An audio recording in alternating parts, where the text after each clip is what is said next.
ప్రసాద్ బెహ్రా గారు ఎలా ఉంటారు? ప్రసాద్ బెహ్రా అన్నయ్య చాలా హ్యాపీగా ఉంటాడు, ఆనందంగా ఉంటాడు, రెండు ఒకటి.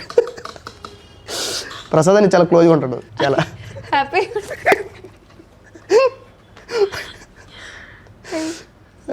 చాలా ఫ్రెండ్లీ. ఎందుకంటే ఆల్రెడీ నేచర్ ఎలా ఉంటుంది అంటే కోపం ఉంటాడా, ఎలా రియాక్ట్ అవుతాడు, దేనికి ఎలా రియాక్ట్ అవుతాడు? ఆయనకి ఎలా ఉండాలో అలానే ఉంటాడు తప్ప ఇలానే ఉండాలని రూల్ అయితే లేదు ఇప్పుడు కూడా. ఆయన వెబ్ సిరీస్లో ఛాన్స్ రావడం అనేది మీకు ఎలా అనిపించింది? అది చాలా అదృష్టంగా భావిస్తాయి. ఎందుకంటే అన్నయ్య ఏదైతే వెబ్ సిరీస్ ఉందో చాలామంది మిడిల్ క్లాస్ వాళ్ళు చాలా లోతుగా డెప్త్గా తీసుకుంటారు అన్నమాట, ఒక ఇన్స్పిరేషన్ కన్నా.